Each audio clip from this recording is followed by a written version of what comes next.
தெரிவித்துக் கொள்கிறேன். பொதுவாக நம்முடைய வீடுகளிலே பல நிகழ்ச்சிகள் நாம் நடத்துகிறோம். நாம் பணிபுரிகிற அலுவலகங்களிலே பல நல்ல நிகழ்ச்சிகள் வருகிறது. அப்படிப்பட்ட சூழ்நிலைகளிலே அநேகரை நாம் அழைக்கும்படியாக சில அழைப்புகளை நாம் கொடுப்போம். எதற்காக அந்த அழைப்புகள் நாம் கொடுக்கிறோம் என்றால், அந்த அழைப்பு பெற்றவர்கள் நம்முடைய இடங்களுக்கோ நம்முடைய அலுவலர்களுக்கோ வந்து அதை குறித்து அவர்கள் சிறப்பித்து வாழ்த்துதல் சொல்லும்படியாக நாம் என்ன சிறந்த அழைப்புகளை கொடுக்கிறோம். அதே போல வேதத்திலே பலவிதமான அழைப்புகள் சொல்லப்பட்டிருக்கிறது. அந்த அழைப்புகளிலே ஒரு 3 அழைப்புகளை குறித்து இன்றைக்கு உங்கள் மத்தியிலே பேசும்படியாக நின்று கொண்டிருக்கின்றேன். அதாவது வந்து வாழும் பண்ணு, வந்து இளைப்பாறு, வந்து பார் அப்படின்ற ஒரு 3 அழைப்புகளை இன்றைக்கு வேத வசன ஆதாரத்தோடு கூட நாம் தியானம் செய்யலாம். வாசித்ததான யோவான் எழுதின சுவிசேஷம் 7வது அதிகாரம் 37வது பண்டிகையின் கடைசி நாளாகிய பிரதான நாளிலே இயேசு நின்று சத்தமிட்டு, ஒருவன் தாகமாய் இருந்தால் என்னிடத்தில் வந்து பானம் பண்ண கடவன் என்று சொல்லி இயேசு கிறிஸ்துவானவர் ஒரு அழைப்பை கொடுக்கிறத இந்த இடத்துல நம்ம பார்க்கிறோம். பஸ்கா பண்டிகையினுடைய அந்த நாட்களிலே அந்த கடைசி நாளாகிய அந்த நாளிலே இயேசு கிறிஸ்து இந்த அழைப்புகளை, இந்த அழைப்பை சொல்கிறத இந்த இடத்துல நம்ம பார்க்கிறோம். இயேசு கிறிஸ்துவானவர் மிகவும் சத்தமிட்டு இந்த வார்த்தையை இந்த இடத்திலே சொல்கிறதை பார்க்கிறோம். தாகமாய் இருக்கிறவன் என்னிடத்திலே வந்து பானம் பண்ண கடவன். உங்களுடைய தாகத்தை என்னிடத்திலே வந்து நீங்கள் அதை தணித்துக் கொள்ளுங்கள் என்று சொல்லி ஆண்டவர் இந்த இடத்திலே இந்த அழைப்பை கொடுக்கிறத நம்ம பார்க்கிறோம். தீர்க்கதரிசியாகிய ஏசாயா இந்த காரியத்தை குறித்து அவர் சொல்கின்ற பொழுது, ஏசாயா தீர்க்கதரிசி புத்தகம் 55வது அதிகாரம் 1 வசனத்தை நம்ம வாசிப்போம். ஓ தாகமாய் இருக்கிறவர்களே, நீங்கள் எல்லாரும் தண்ணீர் அண்டைக்கு வாருங்கள். பணம் இல்லாதவர்களே, நீங்கள் வந்து வாங்கி சாப்பிடுங்கள். நீங்கள் வந்து பணமும் இன்றி விலையும் இன்றி திராட்சரசமும் பாலும் கொள்ளுங்கள் என்று சொல்லி தீர்க்கதரிசி மூலமாக கடவுள் இந்த அழைப்பை கொடுக்கிறத நம்ம பார்க்கிறோம். தாகமாய் உள்ளவர்கள், தாகம் என்று சொல்லும் பொழுது மனிதனுக்கு சரீரத்திற்குரிய தாகம் உண்டு, ஆவிக்குரிய வாழ்க்கையும் தாகம் என்பது உண்டு. இந்த இடத்திலே கிறிஸ்துவானவர் சொல்கிற இந்த தாகம் ஆத்துமத்தை குறிக்கிறதான ஒரு தாகத்தை குறித்து அவர் அழைப்பு கொடுக்கின்றார். தாகமாயிருக்கிறவன், நீரின் பேரே தாகமாயிருக்கிறவன் இல்லையா? நீங்க மத்தேயு சுவிசேஷம் 5வது அதிகாரம் அங்கே ஒரு அந்த தாகத்தை குறித்து அவர் சொல்லும்போது நம்ம வாசிக்கிறோம். 6வது வசனம், நீதியிலே பசிதாகம் உள்ளவர்கள் பாக்கியவான்கள், அவர்கள் திருப்தி அடைவார்கள். இந்த மாதிரியான ஆவிக்குரிய வாழ்க்கையிலும் பல விதமான தாகம் உண்டு.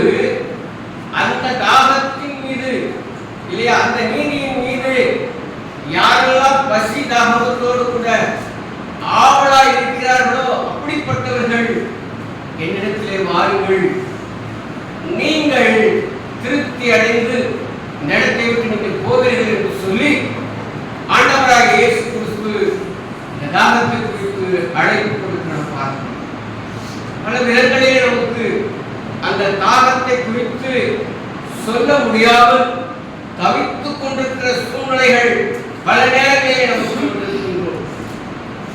நம்ம யாரிடத்திலே போய் சொல்லுவோம், யாரை போய் சந்திப்போம் என்று சொல்லி கலங்கிக் கொண்டிருக்கிற சூழ்நிலைகள் நமக்கு வரும். அப்படி வருகின்ற அந்த நேரங்களிலே நமக்கு ஒருவர் உண்டு, அவரிடத்திலே நம்ம போனால் நம்முடைய தாகத்தை தீர்த்துக் கொள்ள முடியும் என்று சொல்லி இயேசு கிறிஸ்துவினிடத்திலே எந்த ஒரு மனிதன் விசுவாசத்தோடு கூட போகிறானோ அவனுக்கு அந்த தாகங்கள் தீர்க்கப்படும். எந்த ஒரு மனிதனும் நமக்கு இருக்கிற தாகத்தை, நமக்கு இருக்கிற வாஞ்சைகளை, நமக்கு இருக்கிற ஏக்கங்களை எந்த ஒரு மனிதனும் தீர்த்துவிட முடியாது. ஆனால் ஒருவர் உண்டு, அவர் நம்முடைய எல்லா தாக்கங்களையும் ஏக்கங்களையும் விருப்பங்களையும் அவர் நிறைவேற்றுகிற ஒரே கடவுள் ஆண்டவராகிய இயேசு கிறிஸ்து மாத்திரமே. வெளிப்படுத்தின விசேஷம் 22வது அதிகாரம் 17வது வசனம். ஆவியும் மணவாட்டியும் வா என்கிறார்கள், கேட்கிறவன் வா என்பானாக. தாகமாய் இருக்கிறவன் வரக்கடவன், விருப்பம் உள்ளவன் ஜீவ தண்ணீரை இலவசமாய் வாங்கிக் கொள்ள கடவன்.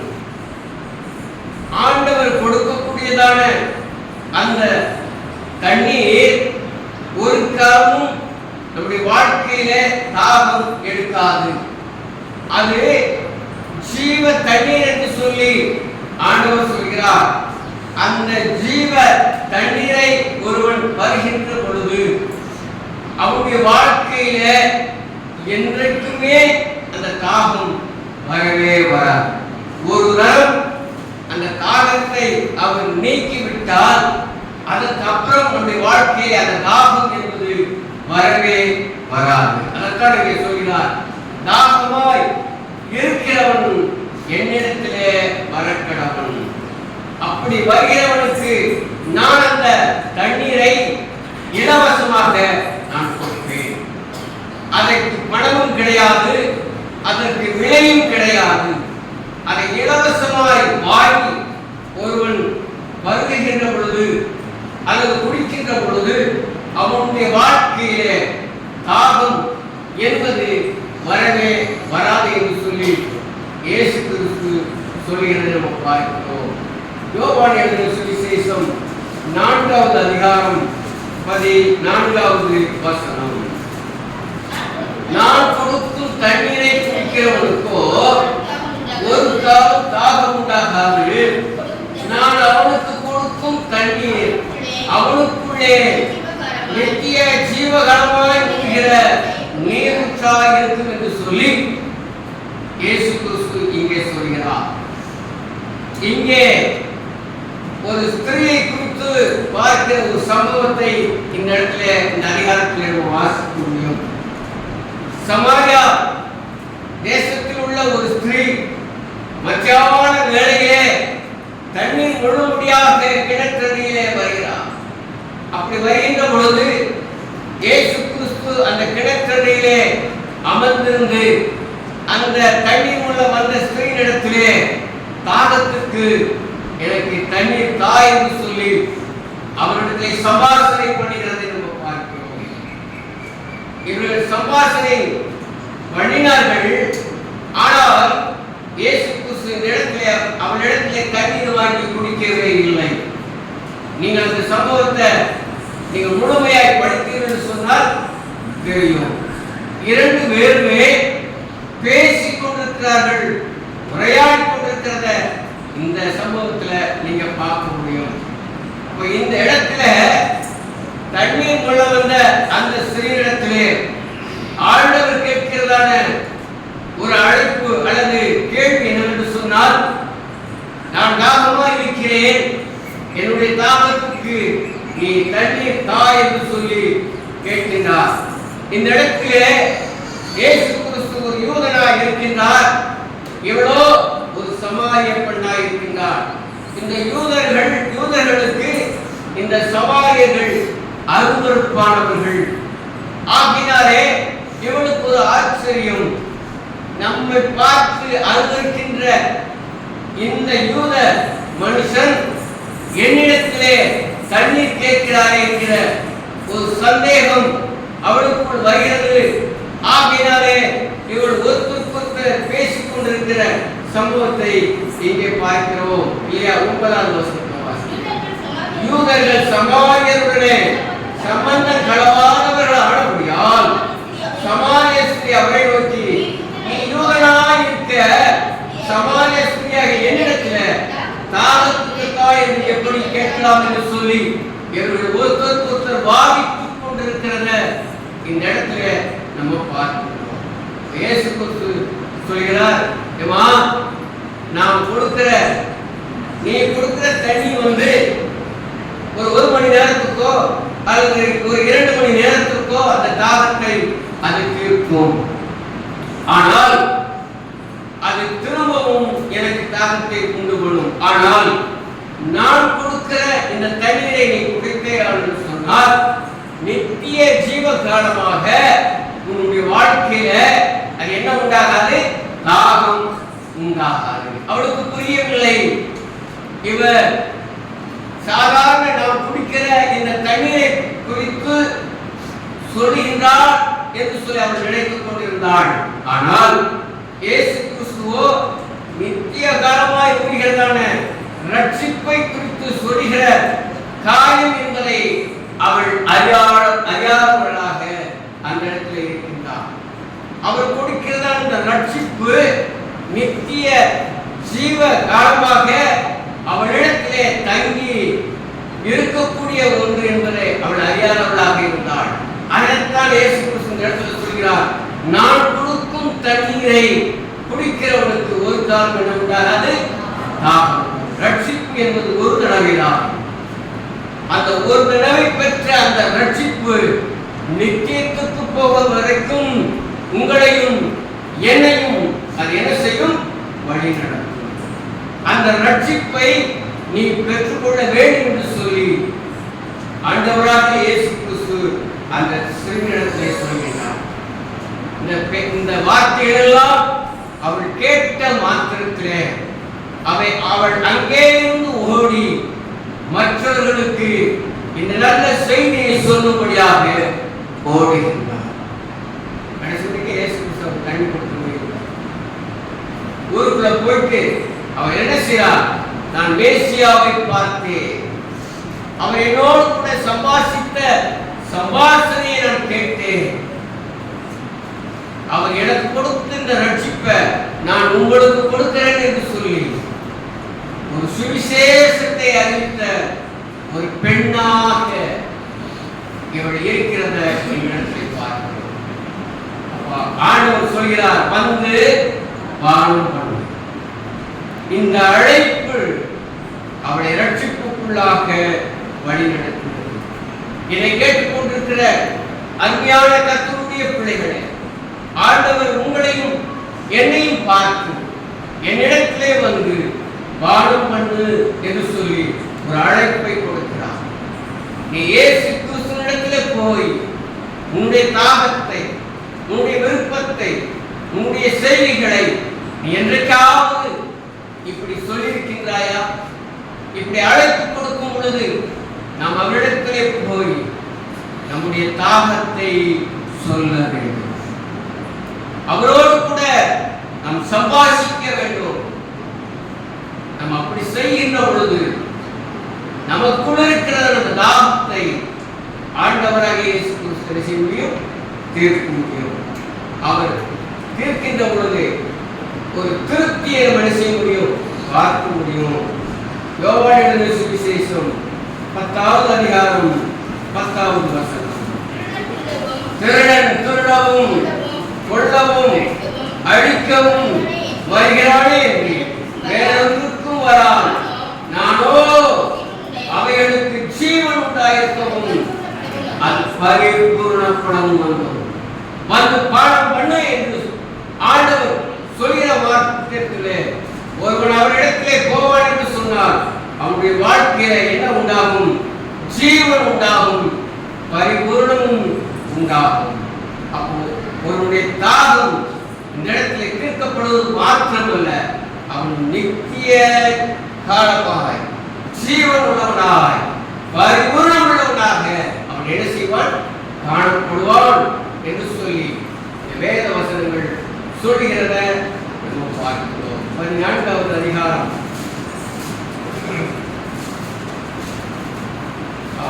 12வது வசனம். மெய்யாகவே மெய்யாகவே நான் உங்களுக்கு சொல்கிறேன், நான் என் பிதாவினிடத்திற்கு போகிறபடினால் என்னை விசுவாசிக்கிறவன் நான் செய்கிற கிரியைகளை தானும் செய்வான், இவைகளை பார்க்கிலும் பெரிய கிரியைகளையும் செய்வான். நம்முடைய தாகத்தின் நிமித்தம் அவரிடத்தில் போகும் பொழுது ஆண்டவனுக்கு பரிபூர்ணமான இப்படிப்பட்ட கிருபைகளை கிரியைகளை செய்யும்படியான காரியங்களை நமக்கு என்ன செய்வாராம்? உண்டு பண்ணுவார் என்று சொல்லி இந்த வசனத்தில் நம்ம வாசிக்கிறோம். அடுத்த வசனம், அடுத்த அதிகாரம் 15வது அதிகாரம் 5வது வசனம். நானே திராட்சை செடி, நீங்கள் கொடிகள். ஒருவன் என்னிலும் நான் அவனிலும் நிலைத்திருந்தால் அவன் மிகுந்த கனிகளை கொடுப்பான். என்னையெல்லாம் உங்களால் ஒன்றும் செய்ய முடியாது. நாம் அவரோடு கூட நிலைத்து நிற்க வேண்டும். அதாவது ஒரு நல்ல உறவு நமக்கும் அந்த ஆண்டவனுக்கும் இருக்க வேண்டும். அப்படிப்பட்ட ஒரு நல்ல உறவு நமக்குள்ள இருக்கும் என்று சொன்னால் நம்மிடத்திலிருந்து ஜீவன் ஊற்று புறப்படும், நல்ல கனிகள் வரும் என்று சொல்லி அந்த வசனம் சொல்கிறார். அவன் மிகுந்த கனிகளை கொடுப்பான். என்னை எல்லாம் ஆண்டவர் தான் அவர் எல்லாமே ஒரு காரியத்தை செய்ய முடியாது. மனுஷன் நம்ம நினைச்சுக்கிறான், நான் நினைச்சா எல்லாத்தையும் நான் சாதிச்சிருக்கேன், நான் நினைச்சா எல்லாத்தையும் வாங்கிறேன்னு சொல்லி மனுஷன் நினைக்கிறான். ஆனால் வேதம் சொல்கிறது, என்னை அல்லாமல் ஒன்றும் செய்ய கடவுளுடைய அசைவு இல்லாமல் எந்த ஒரு மனிதனும் அசைய முடியாது என்பதை நம்ம மனதிலே செய்ய வேண்டும், வைத்துக் கொள்ள வேண்டும். இரண்டாவது காரியமாக அவர் சொல்கிறார், வந்து இளைப்பாறு என்று சொல்லி ஒரு அழைப்பை கொடுக்கிறத நம்ம பார்க்கிறோம். மத்திய சுவிசேஷம் 11வது அதிகாரம் 28வது வசனம். வருத்தப்பட்டு பாரம் சுமக்கிறவர்களே, நீங்கள் எல்லாரும் என்னிடத்தில் வாருங்கள், நான் உங்களுக்கு இளைப்பாறுதல் தருவேன். வருத்தப்பட்டு பாரம் சுமக்கிறவர்களே, என்னிடத்துல வாங்க, என்னிடத்துல வந்தா உங்களுக்கு இளைப்பாறுதல் உண்டு என்று சொல்லி இளைப்பாறும்படியான ஒரு அழைப்புதலை தேவன் உங்களுக்கும் எனக்கும் கொடுக்கிறார் என்பதை பார்க்கிறோம். நம்முடைய வாழ்க்கையில பல துன்பங்கள் வரும். தன்னுடைய சுபாவத்தினால் செய்யக்கூடிய பாவங்களினாலே நாம் வருத்தப்பட்டு இல்ல பாரம் சுமக்கிறவர்களாக நாம் மாறுகிறோம். ஆனால் இப்படி வருத்தப்பட்டு பாரம் சுமக்கிற நமக்கு தேவன் அவருடைய கிருபையினாலே இளைப்பாறுதலை கொடுக்கிறார். ஒருவேளை அவருடைய அந்த இளைப்பாறுதலை பெறுவதற்கு நீங்களும் நானும் தகுதியற்றவர்களாக கூட இருக்கலாம். அந்த தகுதியற்ற நிலைமையில அவர் பாராட்டுகிற அல்லது அவர் கொடுக்கிறதான அந்த அந்த ஈவு இருக்கு பார்த்தீங்களா, அந்த ஈவு தான் அவருடைய விலை மதிக்க முடியாத கிருபை. அல்லது இளைப்பாறுதல். அந்த இளைப்பாறுதலை ஒவ்வொரு மனிதனும் பெற்றுக்கொள்ள வேண்டும்.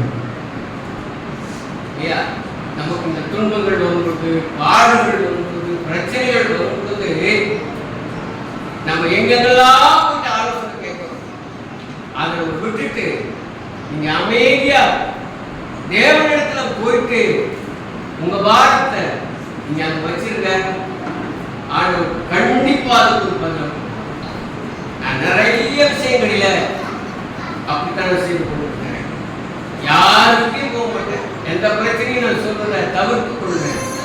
கடவுளுடைய சமூகத்தில் அமர்ந்து என்னுடைய காரியங்களை, என்னுடைய பிரச்சனைகளை நான் என்ன செய்வேன் சொல்லிக்கொண்டே. கடவுள் வசனங்களின் மூலமாக எனக்கு பல காரியங்களை வெளிப்படுத்துவார், பேசுவார். அது எனக்கு திருப்தியை கொண்டு வரும். அதனாலே பாரங்கள் வருகின்ற பொழுது, வருத்தங்கள் வருகின்ற பொழுது, சஞ்சலங்கள் வரும் பொழுது கர்த்தர் கொடுக்கிற இந்த அழைப்பை நாம் நினைவில் கொண்டு வர வேண்டும். வருத்தப்பட்டு பாரம் சுமக்கிறவர்களே, நீங்க என்ன செய்ய ஏன்கிட்ட வாங்க. யாராவது மந்திரவாதிகிட்ட போக சொன்னாரா? இல்ல சூனியக்காரங்கிட்ட போக சொன்னாரா? இல்ல யாருக்கும் அவர் போக சொன்னார. ஆனா நாம தான் என்ன செய்யணும்? மந்திரவாதிகிட்ட போறது, சூனியக்காரங்கிட்ட போறது, நாள் பார்க்கிறவங்கிட்ட போறது இல்லையா? அங்க போன நல்லா இருக்குமா, இங்க போன நல்லா ஆயிடுமா, அங்க போன சரியாயிடுமா? நீ எங்க போனாலும் சரியாகாது. வருத்தப்படுகிறவர்களுக்கு இளைப்பாறுதலை கொடுக்கிற, சந்தோஷத்தை கொடுக்கிற, சமாதானத்தை கொடுக்கிற ஒரு கடவுள் ஒருவர் உண்டு என்று சொன்னால் அவர் இயேசு கிறிஸ்து மாத்திரமே. அவருடைய வார்த்தைகளுக்கு ஒரு மனிதன் கீழ்ப்படிந்து அவன் நடத்துகின்ற பொழுது அளவு கடந்ததான பாரங்களையும் நம்முடைய கவலைகளையும் விலக்கி நமக்கு ஒரு இளைப்பாறுதலை, ஒரு சமாதானத்தை அவர் கொடுத்து நம்ம நல்வழிப்படுத்திய ஒரு தேவனாக இருக்கிறார் என்பதை மறந்து மாற்றமில்லை.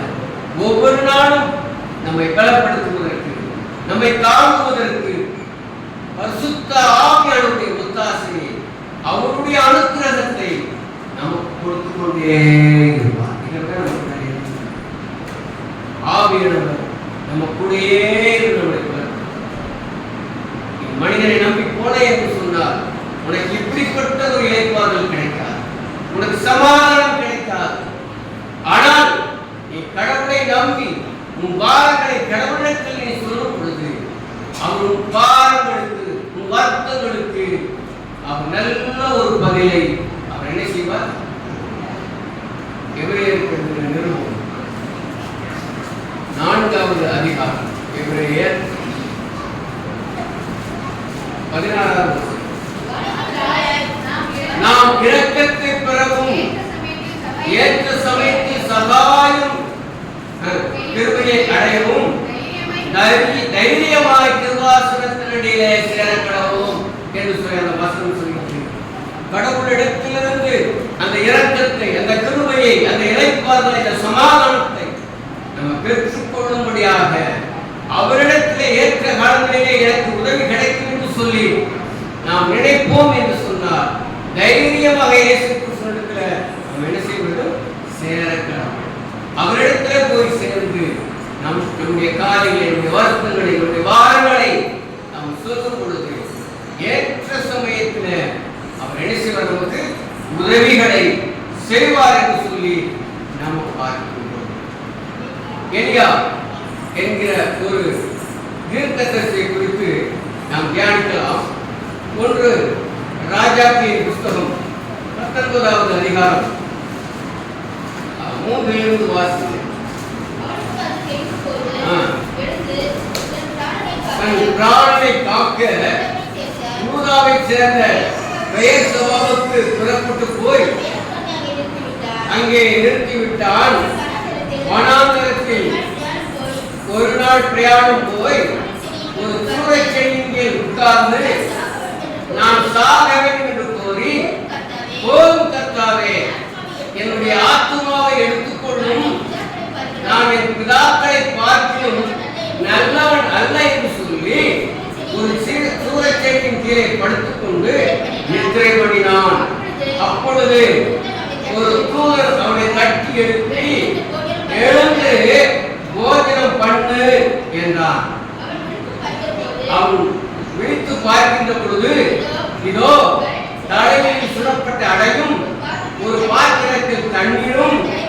தலைமாட்டில் இருந்தது.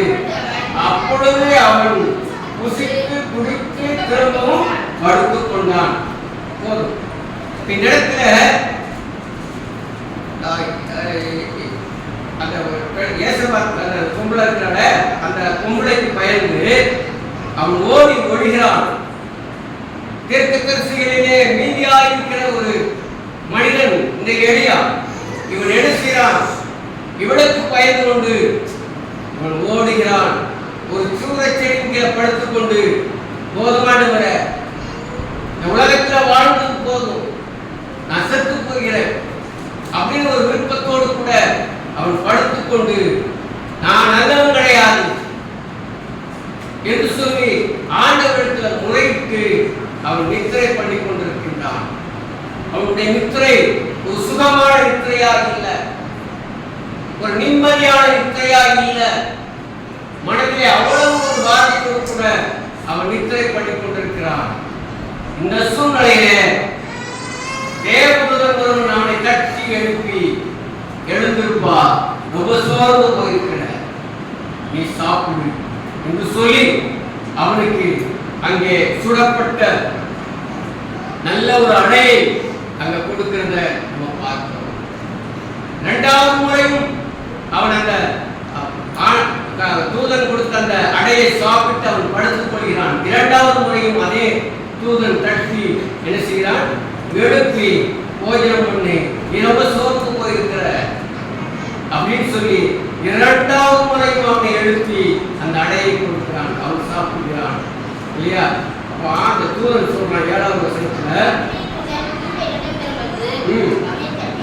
எழுப்பி போஜனம் பண்ணு, நீ பிரயாணம் பண்ண வேண்டிய தூரம் ரொம்ப தூரம்பா, நீ நடக்கும், நீ நடக்கும் பொழுது உனக்கு நீ சோர்ந்து போயிடுவ, ஏற்கனவே நீ சோர்ந்து போயிருக்கிற, இந்த ஆத்மாவுக்கு இளைப்பாறுதல் வேண்டும், நீ எழுந்துரு, சாப்பிடு, நீ போக வேண்டிய தூரம் வெகு தூரம்.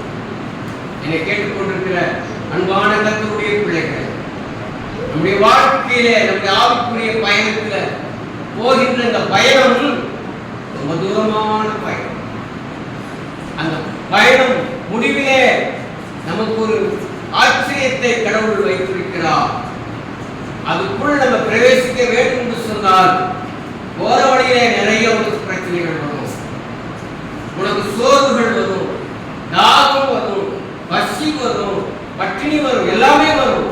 நீ சோர்ந்து போயிடக்கூடாது. நீ சோர்ந்து போகக்கூடாது என்பதற்காகத்தான் கடவுள் அவ்வப்போது அவர் பலனை கொடுத்துக் கொண்டே இருக்கிறார். உன்னை பலப்படுத்தும்படியான சில காரியங்களை ஒரு வாழ்க்கையை அவர் செய்து கொண்டே இருக்கிறார். நம்ம நினைக்கிறோம் ஏதோ நம்ம செஞ்ச காரியத்தினால இது நடந்து போச்சு நம்ம நினைக்கிறோம். இல்லை, நாம இந்த ஆவிக்குரிய வாழ்க்கையை, கிறிஸ்தவ வாழ்க்கையை, நம்முடைய பிரயாணம் ரொம்ப தூரமான ஒரு பிரயாணம் இருக்கிறதுனால கடவுள் அவ்வப்போது கூட நம்முடைய வாழ்க்கையிலே இடைப்பட்டு நமக்கு இப்படிப்பட்ட பலனை, சத்துவத்தை அவர் கொடுத்து கொண்டே இருக்கிறார். ஏன்? நாம் சோர்ந்து போகக்கூடாது.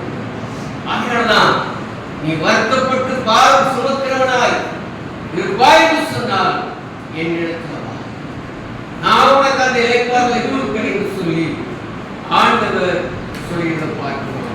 ஏசாயா தீர்க்கதரிசன புத்தகம் 40வது அதிகாரம் 29வது வசனம். சோர்ந்து போகிறவனுக்கு அவர் பலன் கொடுத்து, சத்துவமில்லாதவனுக்கு சத்துவத்தை பெருகப்படுகிற தேவன் நம்முடைய தேவன். வாழ்க்கையை நீ சோர்ந்து போயிருக்கின்றாயா? கடவுள் பலன் கொடுப்பார். சத்துவம் இல்லாதவனாக நீ இருக்கின்றாயா? ஆண்டவர் உனக்கு சத்துவத்தை கொடுப்பார். ஏன்? நம்ம பிரயாணம் பண்ண வேண்டிய தூரம் வெகு தூரம். இந்த தூரத்தை நம்ம கடக்கணும்னு சொன்னா நமக்கு பலன் வேண்டும், சத்துவம் வேண்டும். அந்த சத்துவத்தை பலனை கொடுக்கிறவர் நம்முடைய ஆண்டவர். மூன்றாவது காரியமாக யோவான் எழுதின சுவிசேஷம் 1வது அதிகாரம் 46வது வசனம். நாத்தான்மேல் நாசரேத்திலிருந்து யாதொரு நன்மை உண்டாக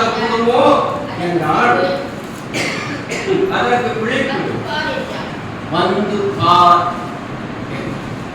இங்கு இயேசு கிறிஸ்து கொடுக்கிற அழைப்பு இல்லை, இது பிலிப்பு என்கிற ஒரு மனிதன் சொல்கிற ஒரு அழைப்பு.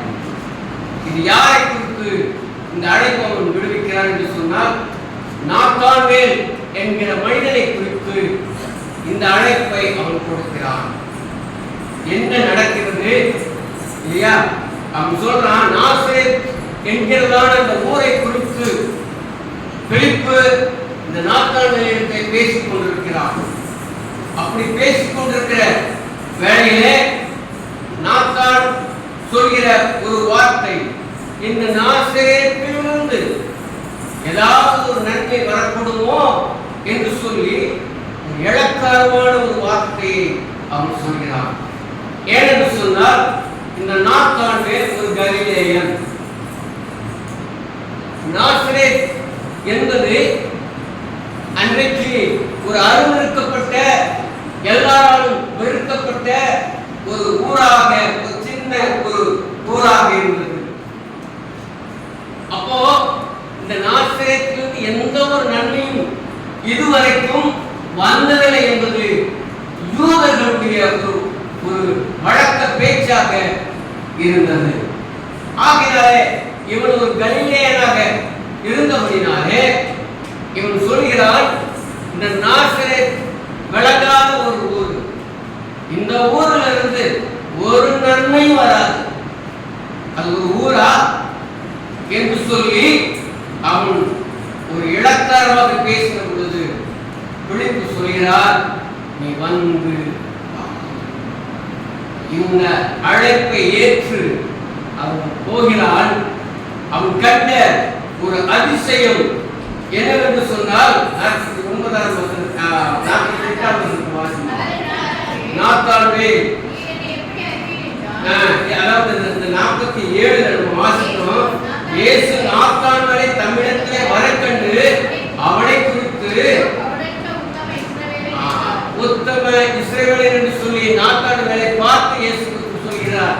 இங்கே இவனுக்கு ஒரே ஆச்சரியம், இந்த மனிதனை நான் முன்ன பின்ன நான் பார்த்தது கிடையாது, ஆனால் இந்த மனிதன் என்னை பார்த்த மாத்திரத்திலே நீ கபடற்றவன், உத்தம இஸ்ரவேலன் என்று சொல்லி சொல்கிறாரே என்று சொல்லி அவனுக்குள்ளே ஒரு ஆச்சரியத்தை பார்க்கிறார். அதை அவன் சொல்ற பதில் பாருங்க,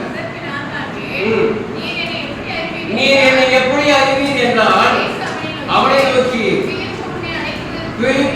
உன்னை அழைப்பதற்கு முன்னே நீ அத்திமரத்தின் கீழ் இருக்கும் போதே உன்னை கண்டேன். இந்த அற்புதமான ஒரு வார்த்தையை சொல்கிறார். அவன் கேட்கிறான், உமக்கும் எனக்கு எந்த ஒரு சம்பந்தமும் கிடையாது, எப்படி நீரே என்னை அறிவீர்? ஆண்டவர் அதற்கு சொல்ற பதில், பிலிப்பு அழைப்பதற்கு முதலாகவே நான் உன் அத்திமரத்தின் கீழே உன்னை பார்த்தேன். இதுதான் ஆண்டவருடைய ஞானம். ஏன்னா அவன் ஞானம் உள்ளவர், அவன் எங்கும் வியாபித்து இருக்கிறவர். அவருக்கு மறைவாக நாம் எங்கும் போக முடியாது. வானத்துக்கு போனாலும் அங்கே இருப்பார், பாதாளத்தில் படுத்து கொண்டாலும் அங்கே இருப்பார். நீ எந்த சூழ்நிலையில எங்க உட்கார்ந்து கொண்டிருந்தாலும் கடவுள் உன்னை பார்ப்பார். இங்க கரெக்டா சொல்றாரு, அத்திமரத்தின் கீழே உட்கார்ந்து இருக்கீங்க, அப்பவே தெரியும் நீ யார் என்று தெரியும். அப்ப அவன் சொல்றான், ரவி தேவனுடைய குமாரன், இஸ்ரவேலின் ராஜா. இயேசு கிறிஸ்து அவனிடத்தில் ஏதாவது அதிகப்படியா ஏதாவது பேசுறாரா? இல்லவே இல்லை.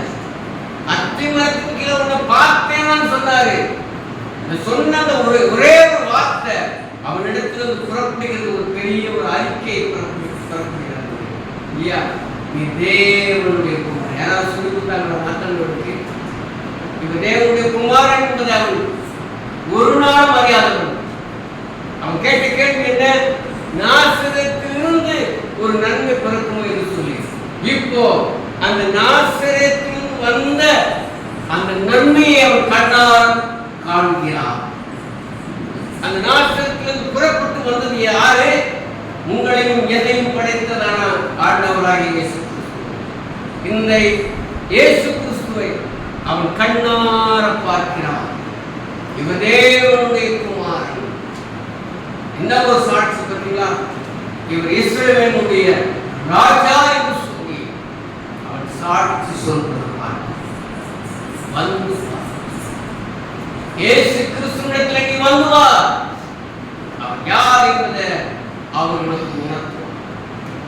இன்னும் இயேசு கிறிஸ்துடைய வல்லமையை குறித்து, இயேசு கிறிஸ்துடைய அதிகாரத்தை குறித்து, இயேசு கிறிஸ்துடைய குணங்களை குறித்து இன்னும் நீ அறியாதவனாய் இருப்பாய் என்று சொன்னார். ஒரு பெயர் கிறிஸ்தவனாக நீ இருப்பாய் என்று சொன்னார். பிலிப்பு ஒரு அழைப்பை கொடுக்கிறான். வந்து வா, இயேசு கிறிஸ்துவிடத்தில் வந்து வா. அவன் யார் என்பதை நீ கண்டு கொள்ள முடியும். இதுவரைக்கும் நீ இந்த இயேசு கிறிஸ்துவை கண்டு கொள்ளாதவனாக இருப்பாய் என்று சொன்னார். இன்றைக்கு கர்த்தர் சொல்கிறார், இயேசு கிறிஸ்துவிடத்தில் நீ வந்து வா. இயேசு கிறிஸ்து உனக்கு வேண்டிய காரியங்களை எல்லாம் செய்வார். அவர் யார் என்பதை நீ என்ன செய்ய முடியும்? உணர்ந்து கொள்ள முடியும். உணர்ந்து நம்ம இயேசு கிறிஸ்துவை அறியாதவர்கள் போல அடிக்க மனுஷன் வாழ்ந்து கொண்டு இலக்கியமானவர்கள். இயேசு கிறிஸ்து இந்த உலகத்துக்கு வந்த அவர் இஸ்ரவேலின் ராஜாவா, உலகத்துக்கு பிதாவாகிய தேவனால் அனுப்பப்பட்ட தேவகுமாரனாக உங்களுக்காகவும் எனக்காகவும் ரத்தத்தை செலுத்தும்படியாக பாவ பரிகாரியாக அவர் இருக்கிறார் என்பதை அவர் வெளிப்படுத்திக் கொண்டே இருப்பார். இந்த வெளிப்பாடு அவசியம் அப்படின்னு சொல்லி நினைப்பாய் என்று சொன்னார். வந்து வா, இயேசு கிறிஸ்துவிடத்தில் நீ வந்து வா. அவர் யார் என்பதை நீ அறிந்து கொள்ள. 3 காரியங்களை நமக்கிலே நான் பகிர்ந்து கொள்கிறேன். வந்து வாழும், வந்து இளைப்பார், வந்து. இன்னும் எத்தனையோ அழைப்புகள் இருக்குது. சமயம் கிடைக்கும் பொழுது உங்களுக்கு இந்த அழைப்புகளை குறித்து நான் பேச இருக்கிறேன். இந்த அழைப்புகளை மனதில் வைத்துக் கொள்ளுங்கள். நித்திய காலமாய் உங்களுடைய வாழ்க்கையில உங்களுடைய தாகம் தீர வேண்டும் என்று சொன்னார். இயேசு கிறிஸ்துவிடத்தில் வந்து அவர் கொடுக்கும் ஜீவ தண்ணீரை, ஒரு நதி உண்டு. அந்த நதி நீர்க்கால்கள் முழுவதும் அது சுற்றி ஓடி வருகிறது என்று சொல்லி 46வது சங்கீதத்தில் வாசிக்கிறது. அந்த நதி ஜீவ நதி, வற்றாத இயேசு கிறிஸ்து என்னும் ஒரு நதி. அந்த நதி நேரத்தில் வந்து உன் தாகத்தை நீ தீர்த்துக் கொள்வது அவசியம். இயேசு கிறிஸ்துவின் இடத்தில் நீ வந்தேன்னு சொன்னான். நீ எவ்வளவு பாரத்தோடு வந்தாலும் சரி, எவ்வளவு கனமான கவலையோடு வந்தாலும் சரி, அதை இலகுவாக மாற்றி உனக்கு இளைப்பாறுதலையும் சமாதானத்தையும் அமைதியையும் கொடுத்த ஒரு ஆண்டவர் நம்முடைய ஆண்டவராக இயேசு. அவரிடத்தில் நீ வந்தால் உனக்கு இளைப்பாறுதல். பிலிப்பு சொல்கிறதோ போல நீ வந்து பாரு. இயேசுவின் இடத்துல நீ வந்தால் உனக்கு அவர் ஆச்சரியமான காரியங்களை நடத்தி கொடுக்க வல்லவராய், அவர் தேவனுடைய குமாரன் என்பதை உணர்த்துவார். அவர் பரிகாரியாக கிறிஸ்து என்பதை உனக்கு உணர்த்துவார். அவர் இஸ்ரவேலின் ராஜா என்பதை உனக்கு உணர்த்துவார். அவர் நித்தியமான ராஜா என்பதையும் உங்களுக்கு எனக்கு அவர் உணர்த்துவார். இந்த சிந்தனையோடு கூட இந்த இடத்திற்கு கர்த்தர்